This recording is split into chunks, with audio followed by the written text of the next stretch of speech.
আমার মালিক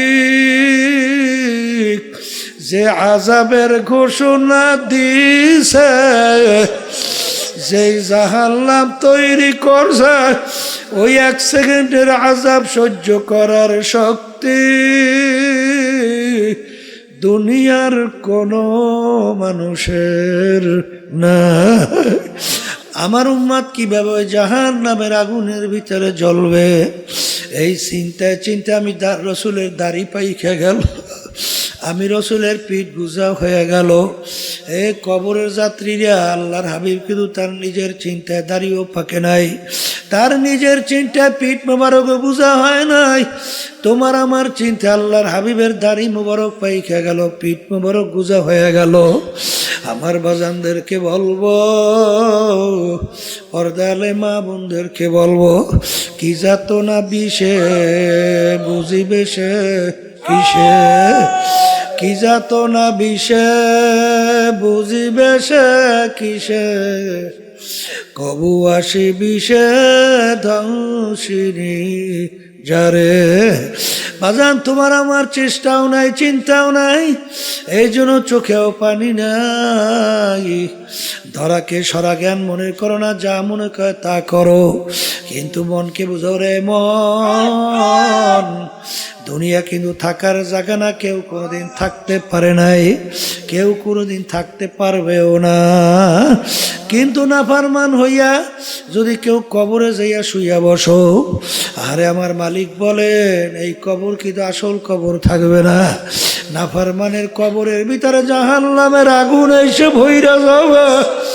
আল্লাহ আপনি আমাকে আমাদের সবাইকে মাফ কইরা দিন। আল্লাহ তোমার আমার চিন্তাও নাই, চেষ্টাও নাই, এই জন্য চোখের মধ্যেও পানি নাই। কিন্তু ওসমান গনি রাদিয়াল্লাহু তাআলা আনহু ইতিহাস পড়লে দেখবে, অনেক সময় কবর দেখলে এমন ভাবে অজরে কান্না শুরু করতেন, কানতে কানতে দাঁড়ানো অবস্থায় ঠাস করে বইসা পড়তো। লোকেরা বলে আমির, কবর দেখলে এরকম কেন আমি অস্থির হইয়া। তিনি বলে, ও আমার সাথীরা, আখিরাতের যে কয়টা ঘাটি, তার প্রথম নম্বর ঘাটি হইল কবর। এই কবরে যার সঙ্গে ভালো ব্যবহার হবে,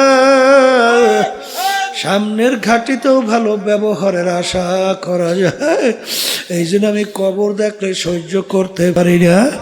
যেই মামলার তদবির নাই, সেই মামলারও কিন্তু খালাস।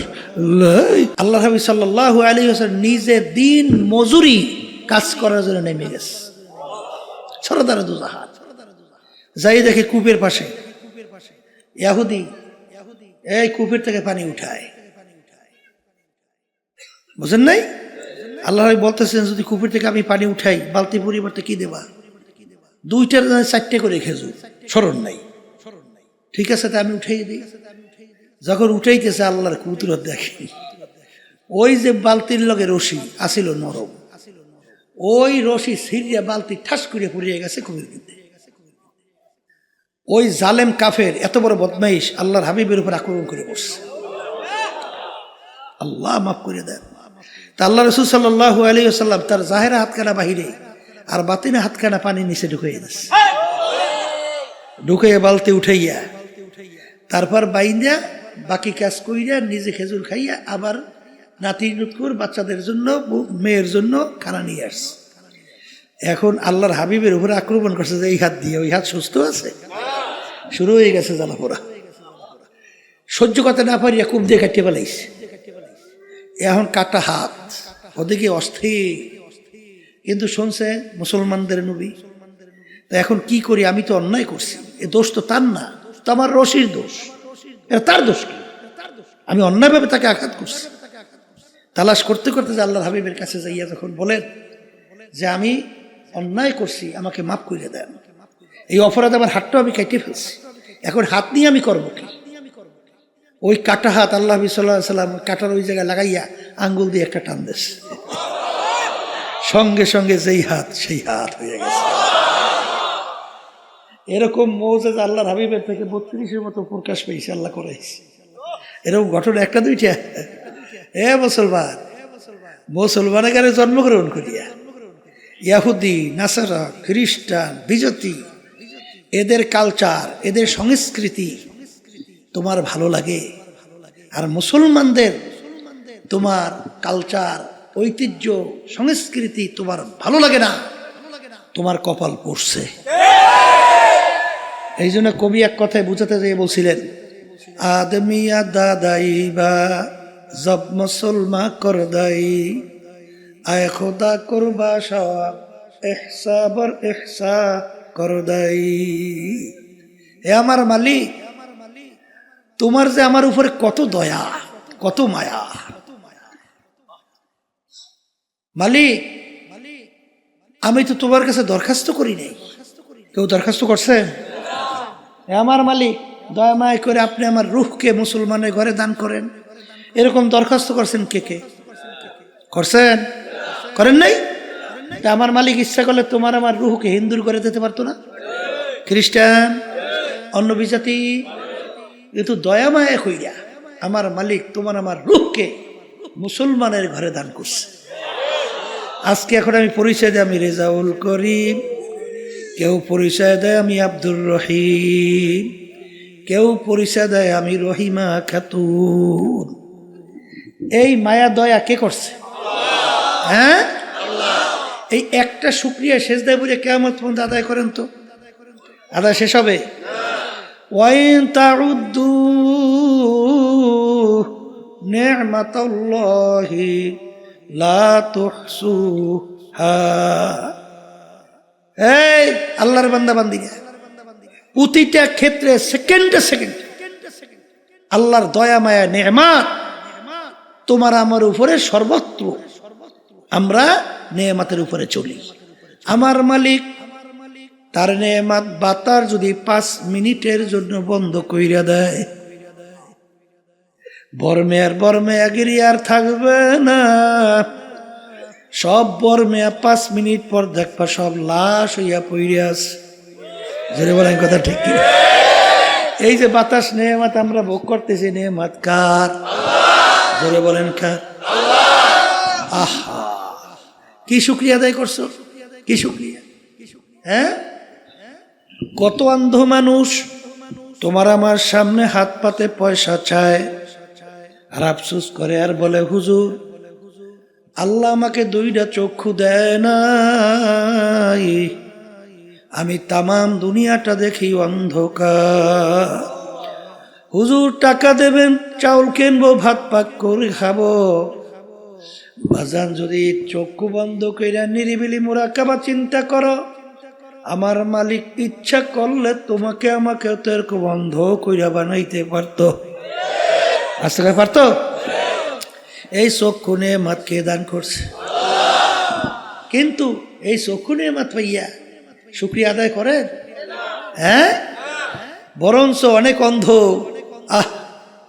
অন্ধ হওয়ার পরেও আল্লাহর দরবারে শুকরিয়া আদায় করে। আমার মালিক, তুমি আমায় অন্ধ করলে তা তো কোনো দুঃখ নাই, অন্ধকারের মাঝে মালিক তোমায় জানো আমি খুঁজে খুঁজে পাই। আল্লাহু আকবার। এই চক্ষু নেয়ামত কে দান করছে? নেয়ামতের শুকরিয়া কি আদায় করছে? কত বোবা মানুষ তোমার আমার সামনে আওয়াও করিয়া চিল্লায়, ওর বুকে কত জ্বালা, আহারে ওর মনের ভাব প্রকাশ করতে পারে না। তোমাকে আমাকে আমার মালিক আল্লামাহুল বায়ান, তোমাকে আমাকে আমার মালিক কথা বলার শক্তি দান করলেন। এই কথা বলার শক্তি নেয়ামত কে দান করলো? আল্লাহু আকবার। এই নেমো খারামের দলেরা, ইন্নাল ইনসানা লিরাব্বিহি লাকানুদ, মানুষ বড় নেমো খারাপ, বড় নেমো খারাপ। হাকিমুল উম্মত আশরাফ আলী থানভী রাহমাতুল্লাহ আলাইহি বাজান, তিনি বয়ানের মধ্যে হঠাৎ বইলে ফেলল, দুনিয়ার মানুষ আমি মনে একটা কুকুরের চেয়েও খারাপ হয়ে গেছি। হুজুর কিভাবে? বলে আমরা কুকুর বালিতে অনেকে পালি, কুকুরকে আমরা কেউ ভালো জিনিসের ভাগ দেই না। আমরা গোশত খাইয়া হাড্ডি বাহিরে ফালাই, মাছ খাইয়া কাটাগুলো বাহিরে ফালাই। ওই কুকুর হাড্ডি কাটা খাইয়া তার জীবনকে বাঁচায়। মালিক রাত্রে রানা চাই না ঘুমায়, কুকুর কিন্তু ঘুমায় না। এই কুকুর ঘুমায়? সারা রাত্র মালিকের বাড়ি পাহারা দেয়, মালিকের যেন কোনো ক্ষতি না হয়। ভোরবেলা দেখবেন কুকুরের চক্ষু লাল হইয়া যায়। ওই সময় যদি মালিক কুকুরকে মারে, উচিত ছিল কুকুর মালিককে কামড় দেওয়া। ওরে নেমু খারাপ, আমি তো তোর কোন ভালো জিনিসের ভাগ নেই নাই, তুই হাড্ডি কাটা বাহিরে ফালাইলে খাইয়া আমার জীবনকে বাঁচাইলাম, তোর বাড়িও পরিষ্কার রাখলাম, সারা রাত্র তুই নাকটাই না ঘুমাইছ, আমি কুকুর কিন্তু ঘুমাই না, তোর যেন কোনো ক্ষতি না হয়। এরপরে তুই আমাকে মারো, তোকে আমি কামড়াইয়া রাখবো না। কুকুর কিন্তু তা করে না। মালিকের কিভাবে সম্মান দেখায়, ল্যাসটাকে পেটের নিচে ঢুকায়, কান দুইটা নিচের দিকে নামায়, মাথাটা একটু কায়ত করে চক্ষু দুইটা বুঝু বুঝু তাকায়, করুণ দৃষ্টিতে মালিকের দিকে তাকায়, আর করুণ সুরে ডাক দেয় ঘেউ ঘেউ কইরা। মনে হয় যেন কুকুর বলে, মালিক তুমি আমাকে মাইরো না, তুমি আমাকে মাফ করে দাও। হাকিমুল বাদশাহ থানভী রহমাতুল্লাহ আলাইহি বলেন, ওরে দুনিয়ার মানুষ, কুকুরটাও মালিক চিনল, আর আমরা আশরাফুল মাখলুকাত মানুষ হইয়া আমার মালিককে চিনলাম না। এ দুনিয়াদার পাগল আমার বাবারা, মস্তে আশিক মস্তে মাশুক, বাদশাহ মালে মস্ত, পীরে মস্তে জিরে মস্তে, শেখে দর আসরারে মস্ত। দুনিয়ার মধ্যে যত মানুষ বিচারণ করে সব কিন্তু পাগলের দল।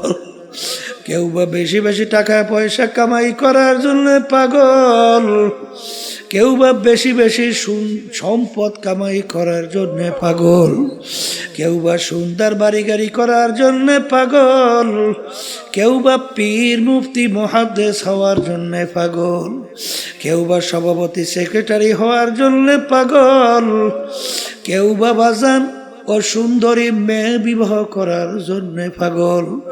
আর একদল মানুষ দুনিয়া বিচারণ করে, তারাও কিন্তু একদল পাগল, তারা হইল আমার মাওলার পাগল। এ দুনিয়াদার পাগল, মাঝে মাঝে একটু চক্ষু বন্ধ করো, মোরাকাবা করো। দুনিয়ার পাগলামি কয়দিন বাজা, দুনিয়ার ইতিহাস পড়ে দেখো। ফেরাউন মাওলার সঙ্গে চ্যালেঞ্জ করলো, বাজান চ্যালেঞ্জ কইরা খোদাই পর্যন্ত নাউজুবিল্লাহ দাবি করলো। বাজান আমার মালিক ওকে দুনিয়ার ভিতরে এত আল্লাহু আকবার আরামে রাখছিল। ইতিহাসে দেখা যায় 750 বছরের মধ্যে ওই ফেরাউনের একদিন একটু সর্দি জ্বরও হয় নাই, এত আরামে আমার মালিক ওকে দুনিয়ার ভিতরে রাখলো। ফেরাউনের বাড়ির দরজায় ইতিহাসের ভিতরে দেখা যায় এমন একটা গাছ ছিল, যে কোনো রোগের নিয়াত কইরা খাওয়ার সঙ্গে সঙ্গে সমস্ত রোগ ভালো হইয়া যাইত। নীল দরিয়ার পানি ফেরাউনের কথায় আসা যাওয়া করত, ভাটা জোয়ার হইতো। এত আরামে আমার মালিক ওকে দুনিয়ার ভিতরে রাখছিল। কিন্তু যখন ওর হায়াতের বেড়া শেষ, আমার মালিক ওকে নীল নদীর ভিতরে ফালাইয়া চুবাইয়া চুবাইয়া তারপর আমার মালিক ওকে মারছে। ফেরাউনের কোনো পাত্তাও ক্ষমতাও দেখা যায় না। সাদ্দাত মাওলার সঙ্গে চ্যালেঞ্জ করিয়া দুনিয়া ওর বেহেশত তৈরি করলো, কই সাদ্দাতের পাত্তাও নাই। নমরুদ মাওলার সঙ্গে চ্যালেঞ্জ করলো, তার খলিল ইব্রাহিমকে আগুনের ভিতরে ফেলাইলো, ঠ্যাং ভাঙ্গা মশা মাথার ভিতরে ঢুকাইয়া মাজান মাস্তক পাছার পাছার পিড়াইয়া শেষা পাশা কইরা মারলো। ওই বাজান বাজান নমরুদের কোনো পাত্তা পাওয়া যায় না। এ বাংলাদেশের মানুষ, বাংলাদেশের ইতিহাস তালাশ করলে দেখবা এই বাংলাদেশের অনেক দুনিয়ামুখী নেতা, তাদের হুঙ্কার মনে হয় বাংলার জমিন থর থর করে কাঁপত। বাজান কোন আজকে যাই দেখো হাইকোর্টের মাজারের ভিতরে পইরা আছে একজন দিনদার আল্লাহওয়ালা নামাজি মানুষ, ওদের কবরের কাছে দিয়ে একটু সালামও দেয় না, বরঞ্চ বলছে বলে শয়তানটা মরছে ভালো হয়েছে। জোরে বলেন কথা ঠিক না বেঠে? এ দুনিয়াদার পাগল আমার বাবারা, হে পর্দার আড়ালের মা বোনেরা, কোন দুনিয়ার পিছনে পড়ছ? একটু মাঝে মাঝে দুনিয়া নিয়ে একটু চিন্তা করো। হাকিকত সে তো দুনিয়া বেখবর হ্যায়, দুনিয়া কি নুমাইশ পর নজর হ্যায়। বাজান আল্লাহ রসুল সাল্লাল্লাহু আলাইহি ওয়াসাল্লাম দুনিয়া এবং দুনিয়ার ক্ষমতা, দুনিয়ার সম্মান, দুনিয়ার যত সম্পদ, এই ব্যাপারে আল্লাহর হাবিব বলে আর দুনিয়া জিফাতুন ওয়া তালিবুহা কিলা, দুনিয়াটা হলো একটা মরগের মতো। এ বুদ্ধিমান আমার বাবারা, এ পর্দার আড়ালের মা বোনেরা, বাজান একটা মরগের কি মূল্য আছে? কোনো মূল্য তো নাই, বরঞ্চ ফালাইয়া দেওয়ার জন্য ব্যস্ত। আল্লাহর হাবিব বলেন দুনিয়া এবং দুনিয়ার ভিতরে যত সম্পদ, আল্লাহর হাবিব বলেন একটা মরগের মতো, এর পিছনে যারা পড়বে আখিরাতের স্থায়ী জিন্দেগি ধ্বংস করবে। আল্লাহর হাবিব সাল্লাল্লাহু আলাইহি ওয়াসাল্লাম বলেন ওইগুলা হইল কুকুরের দল। এই জন্য বাগান সাহাবায়ে কেরামদের ইতিহাস পড়লে দেখবেন, আল্লাহর হাবিব সাল্লাল্লাহু আলাইহি ওয়াসাল্লাম ইতিহাস পড়লে দেখবেন, কাফেরেরা যখন দেখলো আরে আল্লাহর হাবিব সাল্লাল্লাহু আলাইহি ওয়াসাল্লাম কোনো ক্রমই তাদের অন্যায়ের প্রতিবাদে চুপ থাকে না, বরঞ্চ বিভিন্ন কায়দার লোক সব তার কাছে জড়ো হয়। কাফেররা একত্রিত হইয়া পরামর্শ কইরা আল্লাহর হাবিবের কাছে 3টা প্রস্তাব নিয়ে গেল। 1 নম্বর প্রশ্ন, মুহাম্মদ সাল্লাল্লাহু আলাইহি ওয়াসাল্লাম তুমি এক আল্লাহর উপরে ঈমান আনার দাওয়াত দাও, এতে আমাদের জন্য কোনো সমস্যা নাই। বর্তমানেও কিন্তু দেখবে এক শ্রেণী ইহুদি নাসারা খ্রিস্টান, ওরা কিন্তু আপনার ধর্মকর্ম পালন করার কোনো সমস্যা নাই, কিন্তু রাষ্ট্রীয় ব্যাপারে নজর রাখলে চোখ ঘুরতে উঠাইয়া দেয়। জোরে বলেন কথা ঠিক না বেঠি? কারণ আজীবন তোমরা গোলাম থাকবা, কেন তোমরা আমার রাজাগিরি করতে যাবা? এই জন্য বাজানদেরকে বলবো, তুমি ওই যে কথা অন্যায় প্রতিবাদ যদি না করো, তাতে কিন্তু দেখবা বিজাতির ওই বিভিন্ন দুনিয়ামুখী রাজনীতি দল দেখবা তোমাকে হাদিয়া দেবে, সম্মান করবে, কিন্তু যখন ওদের অন্যায়ের প্রতিবাদে কথা বলবা তখন শুধু হাদিয়া তো দূরের কথা, সুযোগ পাইলে মাইরাও পালায়। জোরে বলেন কথা ঠিক যাবে ঠিক? যখন নাকি বলল মুহাম্মদ তুমি এক আল্লাহর উপরে ঈমান আনার দাওয়াত দাও, এই জন্য আমাদের কোনো সমস্যা নাই, কিন্তু একটা শর্ত, আমাদের কার্যক্রমের বিরুদ্ধে তুমি কিছু বলবা না। যদি এইটা করতে পারো আমরা সিদ্ধান্ত নিয়ে আসি তোমাকে 3টা পুরস্কার দেব। 1 নম্বর পুরস্কার, অর্থাৎ তোমাকে আমরা আরবের ভিতরে সবচেয়ে বড় ধনী বানায়া দেব, আরবের ভিতরে সবচেয়ে সম্পদশালী বানায়া দেব। আবার শর্ত হইল দাওয়াত দাও, কোনো সমস্যা নাই, আমাদের অন্যায়ের প্রতিবাদে, আমাদের কার্যক্রমের প্রতিবাদে কিছু বলবা না। এতটুকু যদি মানতে পারো তোমাকে আরবের বড় ধনী বানায়া দেব। 2 নম্বর প্রস্তাব, তোমাকে আমরা আরবের রাজা বানায়া দেব। অর্থাৎ আজকে একটু মেম্বার চেয়ারম্যান হওয়ার জন্য, এমপি হওয়ার জন্য কতবার যে ইমান বিক্রি করে। কিন্তু আল্লাহর হাবিবকে প্রস্তাব দিল, তোমাকে আমরা আরবের নেতা বানায়া দেব। 3 নম্বর প্রশ্ন, আরবের সবচেয়ে সুন্দরী মেয়েটা তোমার জন্য বিবাহের ব্যবস্থা করব। এক শর্ত হলো, এক আল্লাহর উপরে ঈমান আনার দাওয়াত দাও, এজন্য আমাদের কোনো সমস্যা নাই, কিন্তু আমাদের কার্যক্রমের বিরুদ্ধে তুমি কিছু বলবা না। এতটুকু যদি মানতে পারো, এই 3 প্রস্তাব। আল্লাহ রাসূল সাল্লাল্লাহু আলাইহি ওয়াসাল্লাম এই প্রস্তাব মানছে? মানে তো নাই, বরঞ্চ বলে কাফেররা, শোন, তোরা আমাকে আরবের নেতা বানাবি, ধনী বানাবি, সুন্দরী মেয়ে বিবাহ দিবি, কিন্তু সৈন্যরা তোরা যদি আসমান থেকে সূর্য এক হাতে, আসমান থেকে চন্দ্র আমার আর এক হাতে দিতে পারো, তারপর আমি এক আল্লাহর উপরে ঈমান আনার দাওয়াত এবং তোদের অন্যায়ের প্রতিবাদে আমি বলতেই থাকবো। এক পর্যায়ে আল্লাহর হাবিব সাল্লাল্লাহু আলাইহি ওয়াসাল্লাম তার জন্মভূমি মক্কায় থাকতে পারে নাই। বাজান, মক্কা শরীফ সাইরা হিজরত করে মদিনায় যায়, আর তার জন্মভূমির মায়ায় বাজান ফিরা ফিরা চায়।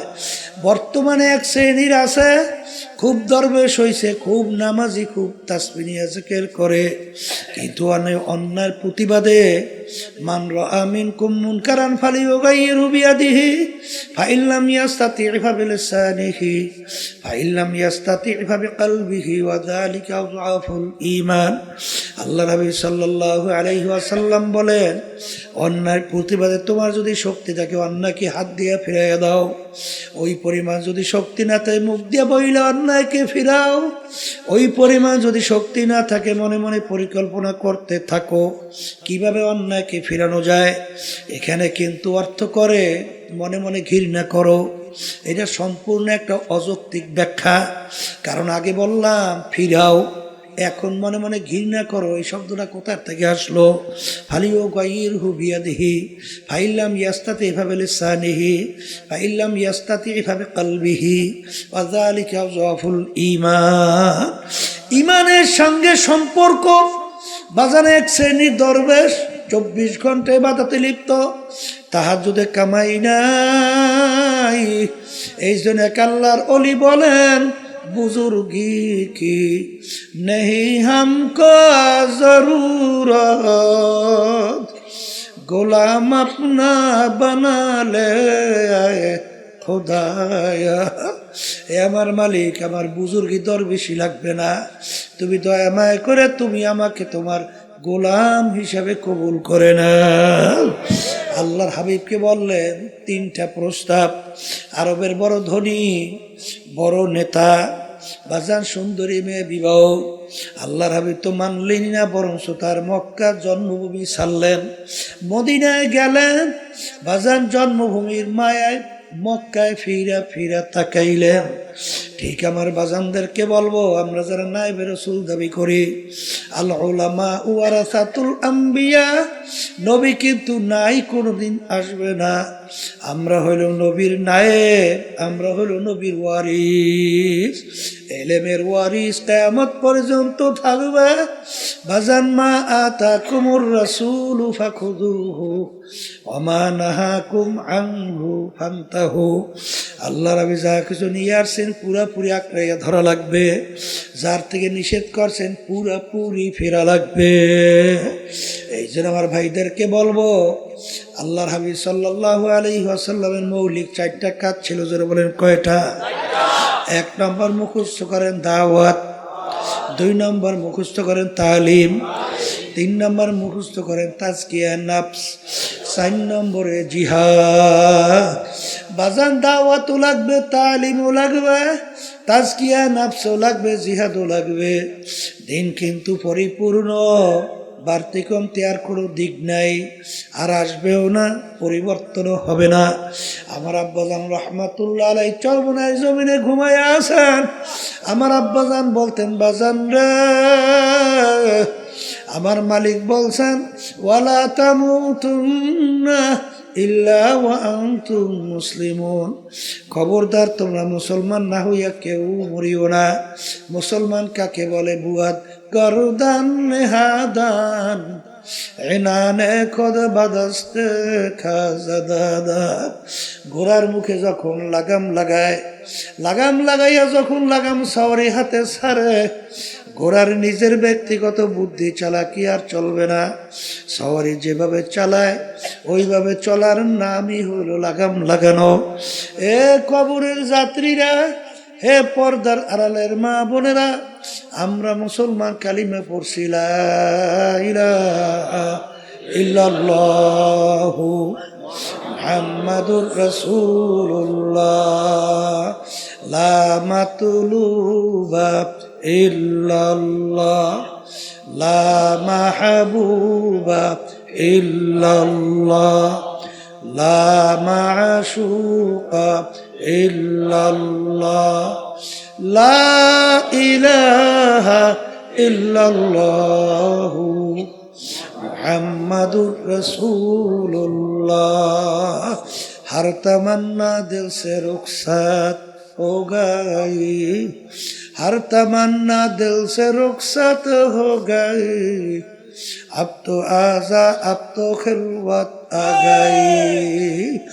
ए दुनियादार पागल, কলব থেকে গায়রুল্লাহকে ফালাও, লা মাকসুদা ইল্লাল্লাহ, লা মাহবুবা ইল্লাল্লাহ।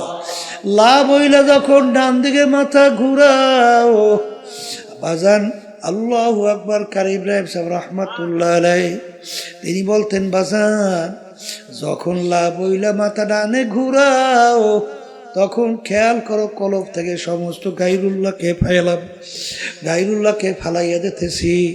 নাই নাই নাই, আমার পীরগিরি নাই, আমার মুহাদ্দিসগিরি নাই, আমার মুফতিগিরি নাই, আমার মুহতামিগিরি নাই, আমার ইমামগিরি নাই, আমার খতিবগিরি নাই, আমার মেম্বারগিরি নাই, আমার চেয়ারম্যানগিরি নাই, আমার জমিদারগিরি নাই, বংশের গরম নাই, টাকার গরম নাই, শিক্ষার গরম নাই, নাই নাই নাই নাই।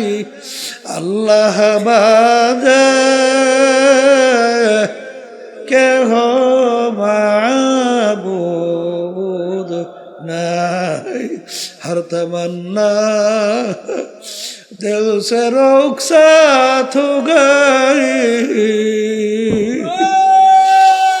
अब तो आजा अब तो खिलवत आ गई, फसाओ फतारा इदिन कशफल गुबारो, अफरसु तहतर जुल काम हेमारो।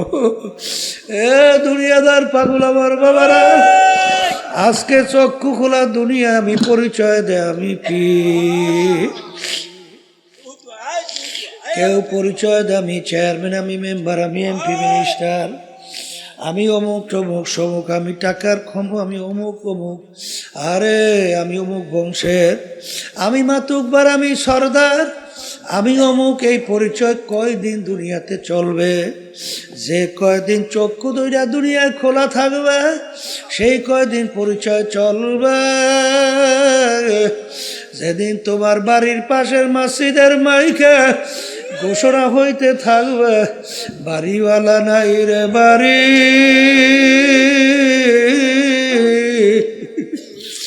নাই রে দুনিয়াতে।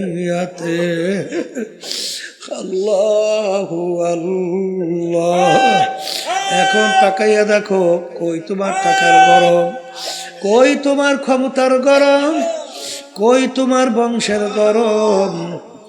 তোরা কই নেই যে এই পাশের মাইক দূরের মাইক একরকমের শব্দ রাখতে বলি নাই? বারবার দূরের সাথে এত বাড়াও কর, হ্যাঁ এত বাড়াস ফাজিল কোথাকার, বয়ানি করতে দেয় না, আবার একের কমাইস না, এই পাশে শব্দ বাড়া, একরকমের শব্দ রাখতে বলি নাই, ফাজিল কোথাকার তখন। আল্লাহু আল্লাহ। এ কবরের যাত্রীরা, পর্দার আড়ালের মা বোনেরা, দুনিয়ার জিন্দেগি কিন্তু একটাই বাজান। একবার যদি কেউ কবরে যাইয়া ঠইগে বসো, আর দ্বিতীয়বার দুনিয়াতে আসে আপিল কইরা জিতবার কিন্তু আর আশা নাই। এ কবরের যাত্রীরা বাজান, আমি আপনাদের সামনে প্রথম আয়াত শরীফ তেলাওয়াত করছিলাম। আয়াতের ভিতরে আমার মালিক বলে, আমি 18,000 কম বেশি মাখলুকাত সৃষ্টি করছি। এর ভিতরে 2টা মাখলুকাত সৃষ্টি করলাম কেন? মানুষ এবং জিন। এই 2টা মাখলুকাত আমি সৃষ্টি করলাম একমাত্র আমার ইবাদতের জন্য।